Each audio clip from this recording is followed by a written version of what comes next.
하나님 말씀은 요한계시록 15장 5절로 8절입니다. 또 이 일들 후에 내가 보니 그 하늘 안에 그 증거의 그 장막의 성전이 열리며 그 일곱 재앙들을 가진 그 일곱 천사들이 그 성전으로부터 나와 맑고 빛난 세마포 옷들을 입고 그 가슴에 금띠를 띠고 그 네 생물들 중 하나가 세세토록 살아계신 그 하나님의 진노를 가득히 담은 금대접들을 일곱을 그 일곱 천사들에게 주니 그 하나님의 영광과 능력으로 말미암아 그 성전에 연기가 가득 차매 그 일곱 천사들의 그 일곱 재앙들이 마치기까지는 그 성전에 능히 들어갈 자가 없더라. 성경 66권의 만능 열쇠 요한계시록 원전 강해, 오늘은 15장 두 번째 마지막 시간입니다. 일곱 대접 재앙들, 그리스도의 심판 준비라는 제목으로 말씀을 나누겠습니다. 요한계시록 15장에는 아주 특별한 단어가 나온다고 그랬죠. 이기는 자들이 불 섞인 유리바다 위에서 찬송하고 있는 장면이 지난 시간에 본 장면입니다. 다시 한번 보면 요한계시록 15장 2절 또 내가 보니 불이 섞인 유리바다 같은 것이 있고 그 짐승과 그의 우상과 그의 이름의 수를 벗어난 이기는 자들을 보니 그들은 그 유리바다 위에 서서 하나님의 검은 골 가지고 그 하나님의 종 모세의 그 노래, 어린 양의 그 노래를 불렀다. 그렇게 되어 있습니다. 그래서 이 모세의 그 노래는 지난번에 살펴본 대로 할랄이라는 히브리어가 있는데 자랑한다는 뜻입니다. 그래서 그것이 명령이 되면 할렐, 그래서 할렐루야라는 단어가 나온 거죠. 이 할랄의 명사형 테힐라라는 단어가 창세기는 한 번도 안 나오고 출애굽기 가서 15장 11절에 그 모세의 노래에서 그게 나옵니다. 그러니까 할렐루야, 할랄, 이것은 하나님의 하신 일을 보고서 그것을 자랑하는 것입니다. 그러니까 모세도 하나님이 어떤 분이라는 건 알았지만 애굽의 여러 가지 10가지 재앙들을 일으키면서 바로에게 했던 일들, 그것도 있었지만 그때까지는 할렐루야를 안 했어요. 그러다가 드디어 언제 홍해를 건너서 애국 군사들이 거기에 수장되는 걸 보고 그들이 이제 더 이상 그들을 쫓아올 그 원수가 멸망되는 상황, 완전한 구원을 바라본 거죠. 그때 가서 테힐라, 바로 할렐루야 찬송을 한 것을 볼 수 있습니다. 그리고 어린 양의 그 노래, 신랑 어린 양의 그 노래, 요한계시록 19장이 나오는 거죠. 거기에 신약성경에서 처음으로 할렐루야라는 단어가 거기 나옵니다. 요한계시록에서밖에 신약성경에서는 할렐루야가 없어요. 거기밖에 없어요. 왜 그렇죠? 할렐루야라는 뜻이 그러니까. 다시 한번 할렐루야의 뜻을 볼까요? 할렐우야. 원래 이렇습니다. 할렐은 자랑하라. 우는 너희. 야는 여호와. 여호와라는 이름의 뜻이 뭐라고요? 되게 하실 분. 그죠? 꼭 그분은 성취하실 분. 그러니까 그분이 성취한 하나님의 통치가 끝나는 것을 보고서 그걸 본 사람들이 자랑하는 이것이 바로 할렐루야라는 거예요. 그죠? 할렐루야. 그럼 할렐루야를 신나게 부르고 있는데 그 불바다 속에 들어간 사람들이 있어. 요한계시록 18장 21절. 이에 한 힘센 천사가 큰 맷돌 같은 돌을 들어 그 바다 속으로, 여기에 정관사가 있어요. 그냥 바다가 아니라 그 바다. 그러니까 요한계시록 18장에 나오는 그 바다는 그 앞에 쭉 올라가면 15장에 나왔던 그 바다, 불 섞인 유리바다, 바로 지옥이라는 것이죠.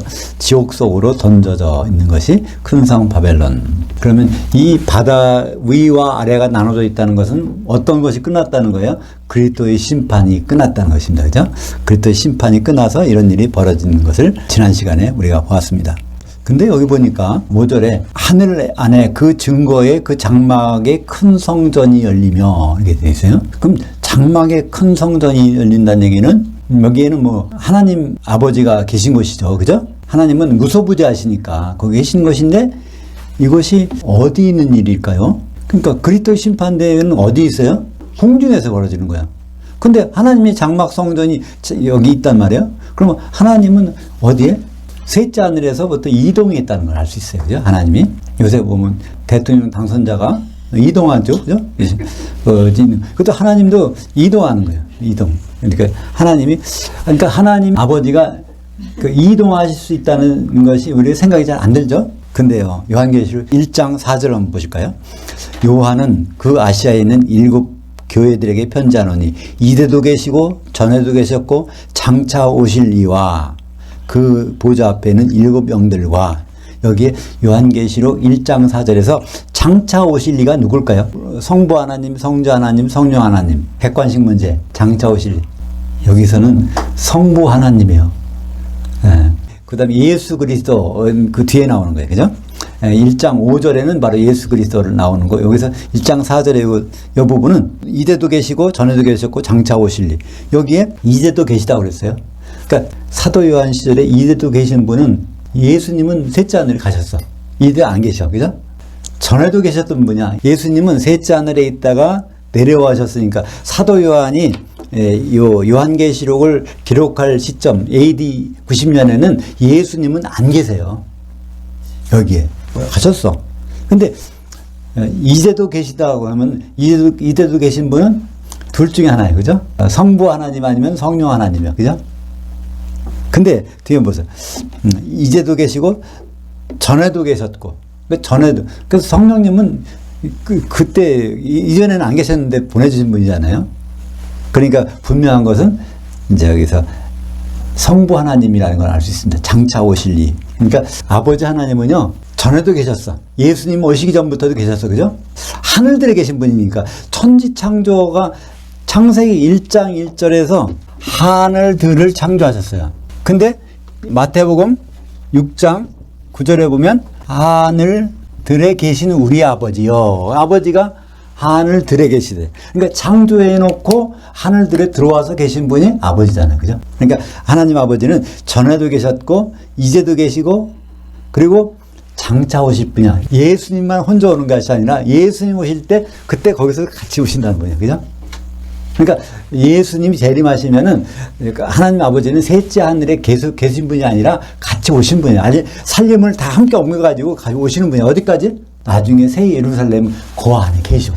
그러니까 하나님 아버지는 아주 그전에도 계셨고 지금도 계시고 또 장차 오실 이. 여기에 해당되는 삼위 하나님 중에서 성부 하나님을 가리키는 것입니다. 그죠? 그러니까 여기에 요한계시록 15장 5절에서 그리스도의 심판대가 끝나고 이런 일이 보여주시는데 이런 장면은 어디에서 보여주는 거예요? 하늘들, 특별히 공중에서. 그죠? 공중에서 그리스도의 심판대가 있어서 불바다 위에서 노래 부르는 사람도 있고 불 속에 던져지는 사람이 있다는 얘기는 그리스도의 심판이 일어났다는 얘기니까 그때쯤에서 하나님 아버지도 같이 내려오셨단 말이에요. 그죠? 요한계시록 15장 5절에서 여기 성전, 이것은 하나님 아버지가 이미 예수님 같이 이제 공중까지 내려오신 장면을 볼 수 있습니다. 그러니까 요한계시록 10장 7절에 볼까요? 그 일곱째 천사가 소리내는 날들에 그의 나팔을 불려고 할 때 그 하나님이 그의 종 선지자들을 통하여 전하신 복음과 같이 하나님의 그 비밀이 이루어지더라 하리라. 그러니까 일곱째 천사가 이제 나팔을 불 때 이게 이제 어린 양의 혼인이 이루어지는 그 장면이에요. 그때 아버지도 거기 와 계시다는 거예요. 그러니까 아버지께서는 아들 결혼식장에 안 가실 이유가 없잖아요. 그죠? 그러니까 아버지도 거기 계신 거예요. 그러니까 예수님 오신다는 것만 생각하니까 예수님 혼자 오시는 거라고 생각하죠. 그러나 아버지는 같이 오신단 말이에요. 그때도. 그 요한계시록 11장 15절도 같은 일곱째 천사가 나팔 부는 거예요. 똑같은 거예요. 요한계시록 10장 7절, 11장 15절. 이게 같은 사건을 같은 시간인데 그걸 다른 것을 표현한 것 뿐입니다. 일곱째 나팔이 언제? 세상 나라가 천년왕국이 되는 시점이에요. 세상 나라는 어떤 나라일까요? 천국이에요. 하나님 아버지가 통치하던 나라. 이제 통치가 끝났어요. 어린 양이 혼인이 되면 통치가 끝나니까 그 다음부터는 예수님이 통치하는 천년왕국이 있는 것이죠. 그래서 요한계시록 11장 16절 그 하나님 앞에서 자기 보좌에 앉아있던 24장로들이 엎드려 얼굴을 땅에 대고 하나님께 경배하여 이르되 감사옵나니 옛적에도 계셨고 지금도 계신 주 그 하나님 곧 전능하신 이여 친히 그 권능을 잡으시고 당신께서 통치하셨도다. 그러니까 요한계시록 10장 7절 여기 요한계시록 15장이 아니라 11장 15절입니다. 11장 15절에 일곱째 나팔 여기에도 같은 사건입니다. 그러니까 11장 일곱째 나팔을 불 때는 여기 이 말 있죠. 옛적에도 계셨고 지금도 계신 주 하나님. 원래는 뭐가 있어야 돼요? 옛적에도 계셨고 지금도 계시고 장차 오실 이런 말을 해야 되는데 왜 장차 오신다는 얘기는 안 할까요? 요한계시록 11장 요구에서는 장차가 이미 그 시대가 장차. 재림 때는 장차 오실 필요가 없어. 하나님 아버지가 이미 와 계시니까. 그죠? 시간적으로. 요한계시록 1장 4절에서는 이거는 초대교회 그때 시대예요. 근데 요한계시록 11장 15절 이건 일곱째 나팔이 불릴 때니까 이미 공중에서 이런 일이 벌어지는 것입니다. 그러니까 이 장로들이 이때 뭘 하죠? 장로 천사들이 이제 그 면류관을 벗어서 이제 하나님께 드리고 그 일을 이제 누가 할까요? 이기는 성도들이. 그죠? 요한계시록 20장 6절에 있죠. 첫째 부활에 참여한 자들은 복이 있고 거룩하도다. 그들이 하나님과 그리스도의 제사장들이 되어. 그러니까 24장로가 이제 더 이상 할 일이 없어. 그들이 면류관을 벗어나면 이기는 성도들이 면류관을 쓰고 제사장으로 닿는 것이 이 시점인 것입니다. 그러니까 통치하셨다는 말은 두 번 나와요. 요한계시록 19장에는 누가? 어린 양의 신부된 성도들이 그분께서 통치하셨다 할렐루야 부르는 거고, 요한계시록 11장 17절은 24장로 천사들이 이제 자기들의 임무를 이제 마치고 이제 퇴직하면서 여기에 당신께서 이제 그동안 당신께서 통치를 끝내셨군요. 그러면서 퇴장하는 거예요. 여기서 이게 통치가 그래서 같은 통치인데 이기는 자들이 성도들이 부르는 통치하셨다는 것은 어디 나와요? 요한계시록 19장 6절에 여기에 요한계시록 11장 17절에는 그동안 계속 보좌 옆에 있던 24장로들이 전능하신 하나님께서 당신께서 통치하셨나이다. 왜 당신께서라고 할까요? 바로 그 옆에서 마주보고서 하는 얘기니까.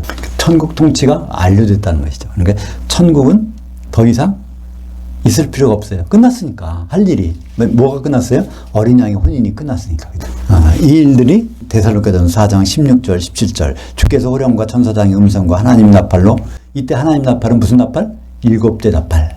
그 하늘로부터 강림하시니 그리스도 안에서 죽은 자들이 먼저 일어나고 그 다음에 그 후에 살아남은 자들도 그들과 함께 구름 속으로 휴거되어 공중에서 주를 만나게 하시리니, 이때 만날 때 누구도 오신다고요? 아버지도 같이 오신다는 거예요. 예수님만 오시는 게 아니라. 그때 성령님은 어디가 계실까요? 성령님은 교회 가운데 있으니까 거기 그 자리 같이 있으니까. 그러니까 성부 성자 성령이 어디 같이 있어요? 공중에. 6절 보겠습니다. 그 일곱 제약들을 가진 그 일곱 천사들이 그 성전으로부터 나와 맑고 빛난 세마포옷을 입고 가슴에 금띠를 띠고, 여기 일곱 번째 나팔 불리면 마지막 나팔인데 그 일곱 대접의 재앙을 갖고 있어요. 이걸 쏟는 것이 바로 심판하는 건데, 이게 그리스도의 심판대의 작은 모습이에요. 왜냐하면 그들이 뭘 했어요? 세마포옷을 입고 가슴에 금띠를 떴다는 거예요. 이게 누구의 모습일까요? 인자, 재판장, 인자의 모습이에요. 그러니까 재판장이 있는데 그 옆에 배석 판사들이 있는 거예요. 그죠? 배석하는 사람들이. 근데 원래 예수님의 재판장 옆에는 누가 배석 판사예요? 12사도. 근데 여기 요한계시록에서는 뭐로 나타나요? 일곱 천사. 일곱이나 12은 같은 완전수예요. 3 더하기 4. 3 더하기 4가 7. 완전수예요. 완전. 12사도나 일곱 천사나 심판하는 완전수. 이게 3은 뭐라 그랬죠? 3은 하늘의 수예요. 하늘. 4는 땅의 수. 하늘이 셋째 하늘까지 있으니까 4는 땅의 수. 동서남북에 안 걸리는 땅은 없어. 그죠? 그러니까 온 땅 하면 동서남북이니까 4는 땅을 가리킨단 말이에요. 땅과 하늘이 완전한 거. 그러니까 7이에요. 땅과 하늘의 완전한 곱해면 12가 나오죠. 마지막 화가 나오는데 이 화가 몇 개 있다고 그랬어요? 3개. 요한계시록에서 화가 3개가 나오는데 이것은 언제부터 화가 3개가 나와요? 7년 환란 때. 그러니까 7년 환란의 전 3년 반이 첫째 화, 7년 환란의 후 3년 반이 둘째 화, 그 다음에 그리스도의 심판이 이루어지는 7대접의 재앙이 쏟아질 때가 셋째 화. 그러니까 셋째 화, 7대접의 재앙이 쏟아지면서 그 심판이 끝나는 거예요. 그래서 5째 나팔 불 때는 첫째 화, 전 3년 반, 6째 나팔 불 때는 둘째 화, 그 후 3년 반. 그래서 이제 요한계시록 15장 1절에 지난 시간에 7대접이 재앙이 쏟아지는 것이 마지막 화. 더 이상 화가 없어. 그럼 이제 재림과 이제 혼인잔치가 벌어지니까 그렇습니다. 그러니까 요한계시록 1장 13절에 바로 이 장면이 뭐라고요? 그리스도 심판대야. 그죠? 그 촛대들 한가운데 인자 같은 이가 발에 끌리는 옷을 입고 그 가슴에 금띠를 띠고, 끌리는 옷, 제사장, 심판하는 분이고, 금띠를 띈 이분이 이제 심판하는데 거의 같은 복장한 분이 옆에 7 천사로 나타나는 거예요. 그러니까 요한계시록 1장 4절 다시 보겠습니다. 요한은 그 아시아에 있는 그 7 교회들에게 편지하노니 이때도 계시고 전에도 계셨고 장차 오실 이와 그 보좌 앞에 있는 7 영들과, 이 영은 천사라고 그랬습니다. 영은 천사예요. 히브리서 1장 14절에 모든 천사들은 하나님이 부르시는 영들로서, 그러니까 영과 천사는 같은 것입니다. 요한계시록에서 천사는 영이라고 그러고 천사는 또 별이라고도 그러죠. 별과 영과 천사 똑같은 것입니다. 그러니까 이 보좌에 있던 7 천사가 여기서 이제 심판할 때도 7 대접을 가지고 심판하는 자리에 있는 것을 볼 수 있습니다. 마태복음 19장 28절에 사람의 모습으로 나타난 것은 12사도가 와서 심판하는 거예요. 같은 자리에 7 천사들이 완전수로서 심판하는 장면이, 7 대접을 가지고 심판하는 장면이 같이 있는 것입니다. 마태복음 19장 28절, 세상이 새롭게 되어 인자가 자기 영광에 보좌에 앉을 때, 이것이 같은 장소이잖아요. 7 촛대가 있는 그 인자와 같이 있는 곳이잖아요. 그때 너희도 12사도들도 12보좌들에 앉아 이스라엘 12지파를 심판하리라. 그래서 우리가 여기서 다시 한번 생각해 볼 거는, 그리스도의 심판대에서는 뭘 조심하면 돼요? 12사도한테 잘 보이면 돼. 그죠? 우리 심판관한테 잘 보이면 될 거 아니에요? 근데 12사도에게 잘 보이는 방법은 뭐가 있죠? 12사도를 잘 대접해야 해. 그러니까 12사도가 남긴 우리에게 그 글이 있어. 신약 성경에. 이거를 잘 보면 이 심판대는 다 장성한 양으로 가는 거야. 새끼 염소가 아니라. 그 마태복음 25장 40절에 그 왕이 대답하여 이르시되 내가 진실로 너희에게 이르노니 너희가 여기 내 형제들, 그리스도 심판대 심판석에 앉은 이 사도들 중에 지극히 작은 자 하나에게 한 것이 내게 한 것이니라. 우리가 사도들을 잘 대접하려면, 지극히 작은 자 하나에게도 잘 대접하려면 사도들이 남겨놓은 이 신약 성경을 제대로 봐야 될 거 아니에요? 우리 심판을 걱정하기 전에, 두려워하기 전에 우리가 할 일만 하면 돼요. 그죠? 그래서 그 결과가 어떻게 나옵니까? 마태복음 25장 46절. 그들은 영벌에, 의인들은 영생에 들어가리라. 새끼 염소는 영벌에. 영은 이건 1000년을 가리킨다고 해서 1000년 동안 지옥에 들어가는 거. 또 1000년 동안 삶에 예수님과 같이 사는 거. 천년왕국. 이것이 뭐에 따라서 사도들을 잘 대접했느냐 안 했느냐. 중매쟁이 말을 들었느냐. 다시 말해서 기름 준비했느냐 안 했느냐에 따라서 여기서 이게 갈라지는 것입니다.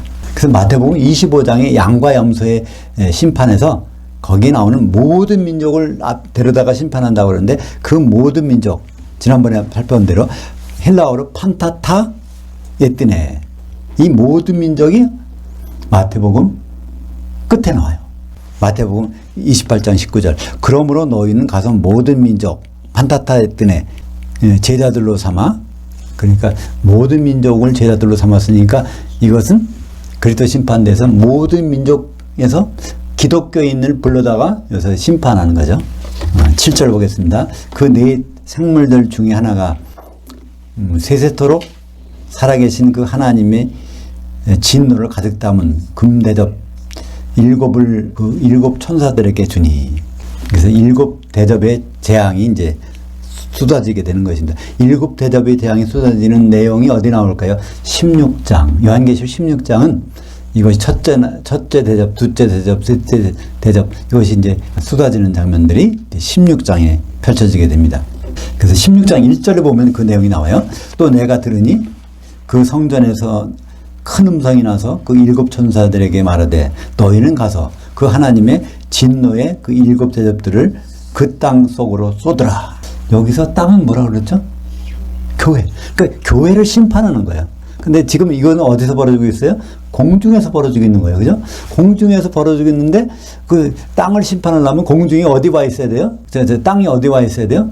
공중에. 그래서 7배 교회가 7 촛대가 인자를 만나는 건 어디서 만나요? 교회에서. 심판 받는 것이 그 법원에 가서 받는 거지, 법원 판사 보고 여기 와서 심판하세요, 그렇게 안 하잖아요. 심판관이 있는 자리에 가서 심판받는 거죠. 그러니까 땅이 심판받으려면 어디로 가요? 땅이 그 심판장에 가야 되는 거죠. 그래서 7 대접의 재앙이 원래 근본적으로 땅에 떨어지는데, 거기 보면 사실 땅, 그 다음에 바다, 또 이제 강, 뭐 이게 쭉 나눠지죠. 근데 전체적으로는 땅이야. 그러니까 전체적으로는 교회 성도들이 받는 건데 그 성도들의 위치가 세상에 발 걸쳐 놓은 사람, 또 세상으로 가버렸던 사람, 이런 사람들을 다 모아다가 심판하는 장면을 그렇게 16장에서는 표현하고 있는 것입니다. 그게 왜 그러냐면 요한계시록 16장 1절에 그 7대접을 땅에 쏟는다고 됐어요. 근데 실제적으로 보면 7대접이 첫째 대접이 땅에 쏟고 둘째 대접은 바다에 쏟고 셋째 대접은 나눠지잖아요. 근데 여기에 크게 보면 16장 1절에 7대접을 땅에 쏟는 거예요. 한마디로 교회를 심판하는 것. 교회 성도들을 심판하는 거예요. 교회 성도들이라고 해서 항상 교회에 있는 건 아니잖아요. 떨어져 나갈 수 있어. 다시 세상으로. 또 세상에 발걸치고 있는 교회 사람들도 있고. 그러니까 그 전체를 심판하는 것입니다. 8절 보겠습니다. 그 하나님의 영광과 능력으로 말미암아 그 성전의 연기가 가득 차매 그 7 천사들이 그 7 재앙들이 마치기까지는 그 성전에 능히 들어갈 자가 없더라. 그러니까 심판이 끝나야 그 성전에 들어간다는 거예요. 근데 요한계시록 3장 12절을 볼까요? 이기는 자는 내 하나님의 그 성전의 기둥이 되게 하리니. 이기는 자가 또 성전의 기둥이 있는데 성전이 있는데 여기에 심판이 끝나야 여기 들어간다는 거예요. 근데 성전이 원래 있었어. 근데 이기는 자가 성전의 기둥이 된다는 얘기는 좀 이상하잖아요. 성전이 원래 있었는데 나중에 심판받고 이기는 자들이 가서 성전이 또 기둥이 된다니까. 그걸 쉽게 생각할 수 있는 게 뭐가 있죠? 아파트 재건축. 그러니까 그전에는 성전에 누가 24 장로들이 제사장 노릇하면서 거기서 다 했어요. 근데 이제 그리스도 심판이 끝나면 24 장로들은 면류관을 넘겨버리고 그다음부터는 이제 이기는 성도들이 거기서 그리스도와 더불어 왕노릇한 홍차는 그게 오잖아요. 그래서 그 심판이 끝나기까지는 그 이 성전이 재건축돼야 되니까, 그죠? 또 재건축 전에 뭐가 있을까요? 리모델링. 리모델링은, 그러니까 그 성전 기둥이 바뀌는 거예요. 그죠? 네, 그러니까 24 장로 천사들이 그거 성전의 기둥 노릇하고 있었는데, 이제는 이기는 자들이 성전의 기둥이 돼가지고 그 성전에 들어가서 하게 되는 것입니다. 그게 이제 천년왕국 동안은 그 리모델링 된 성전에서 이제 우리가 있는 것이죠. 그 전까지는 24 장로 천사들이 이제 그 제사장 노릇하고 있는 것이고, 그래서 이런 일들이 있기 전에 이제 무슨 일이 있어야 되냐면 마태복음 9장 15절 예수께서 그들에게 이르시되 신부실 아들들이 신랑과 함께 있을 동안에 슬퍼할 수 있느냐 그러나 신랑을 빼앗길 날이 이르리니 그때는 금식할 것이라. 그때 이 신부실이 뭘까요? 7 대접이 쏟아지는 그리스도의 심판대. 그러니까 혼인 오차네요. 그러니까 혼인 오차 때 다 거기 불려가서 있지만 심판을 받고 나서 이제 혼인 만찬에 들어가는 성전의 기둥이 되는 사람들은 얼마 없는 거죠. 마태복음 22장 4절과 9절과 14절을 한번 보겠습니다. 예수님의 어린 양의 혼인 오찬을 설명하고 있는 오찬과 이제 만찬까지. 마태복음 22장 4절 다시 다른 종들을 보내며 이르되 청한 사람들에게 이르기를 내가 오찬을 준비하되 나의 소와 살찐 짐승을 잡고 모든 것을 갖추었으니 혼인잔치에 오소서 하라 하였더니. 그러면서 9절 네 거리 나가서 사람을 만난 대로 혼인잔치에 청하여 오라 한데, 이게 계속 혼인잔치는 뭐예요?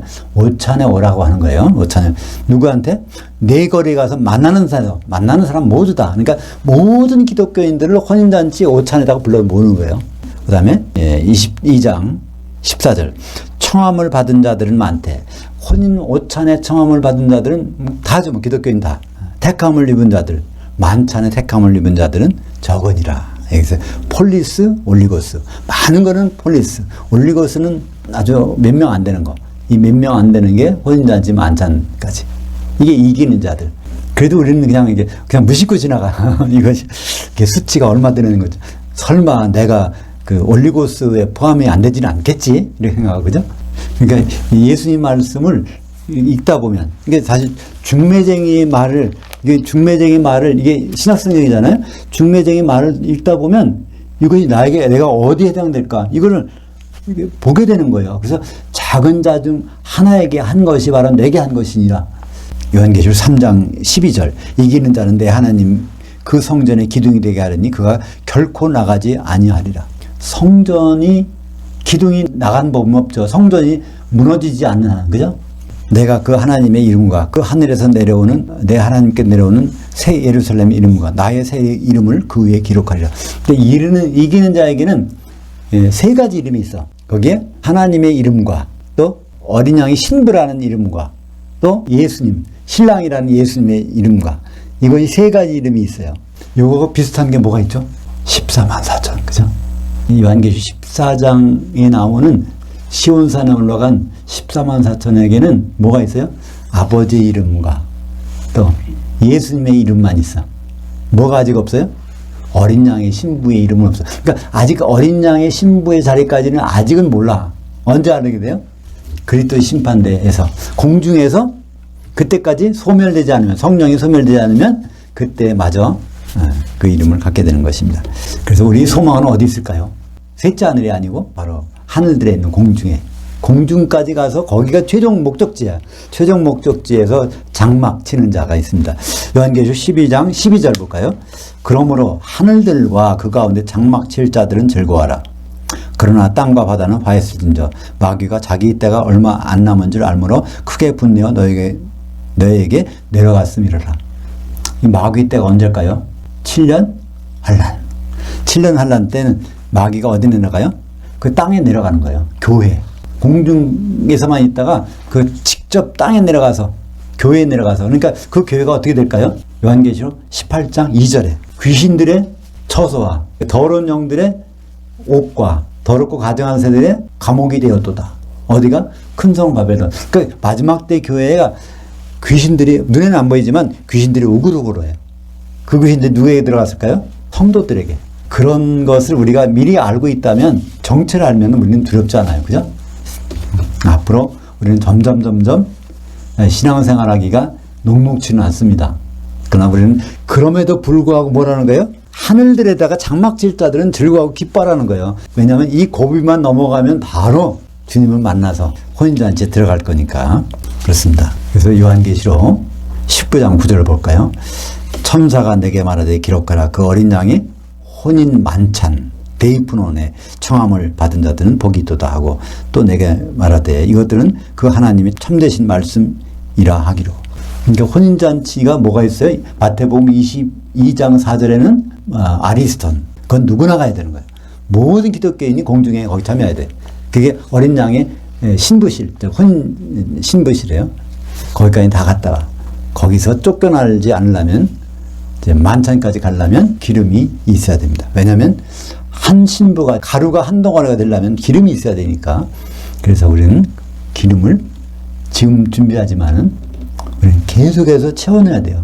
우리가 살아있는 동안은 성령은 소멸되게 돼 있어요. 소멸된 만큼 채워줘야 돼요. 오늘 우리가 빛을 발하는 만큼 그만큼 채워줘야 돼요. 등잔불이 하루 켜졌다 하면 그 켜진 만큼 또 그 기름을 집어넣어야 지속적으로 기름 켜지는 거 아닙니까? 등잔불을 잠깐 끌 때까지는 계속 기름을 채워야 돼요. 언제가 잠깐 끌 때예요? 육신의 몸이 잠깐 잠을 잘 때, 그때는 이제 일단 그 상태에 머무르는 거야. 그러나 우리가 살아서 빛을 발하는 동안에는 성령을 계속 채워놔야 돼. 끝까지, 그죠? 그렇지 못한 사람이 미련한 다섯처녀. 아침에 등을 들고 기름이 있었지만 성령이 소멸되고, 그러나 슬기로운 다섯처녀는 기름을 채워놔서 끝까지 유지가 되고 있는 것을 볼 수 있습니다. 기도하겠습니다. 하나님 아버지, 감사합니다. 요한계시록 15장에서 우리는 그리스도의 심판이 끝난 자리에서 이기는 자들의 찬송을 우리는 들었고 보았습니다. 오늘 말씀에서 이제 그리스도의 심판대에서 심판하는 준비를 봤는데, 7 대접이 재앙이 준비되어 있음을 목격했습니다. 7 대접이 7 천사들에 의해서 쏟아질 때 우리 교회가 끝까지 주님의 일들을 지켜보는 자, 성전이 기둥되는 자리까지 갈 수 있도록 인도하여 주시옵소서. 예수님 이름으로 기도합니다. 아멘. 하늘들에 계신 우리 아버지여, 아버지의 이름이 거룩히 여김을 받으시오며 아버지의 통치가 임하시오며 아버지의 뜻이 하늘에서 이루어진 것 같이 땅에서도 이루어지이다. 오늘날 그 임박한 그 떡을 주시옵고 우리가 우리에게 빚진 자들을 용서해 준 것 같이 우리의 죄를 사하여 주옵시고 우리를 시험에 들지 말게 하옵시며 다만 악한 자에게서 구하시옵소서. 대개 통치와 권능과 영광이 아버지께 영원히 있사옵나이다. 아멘.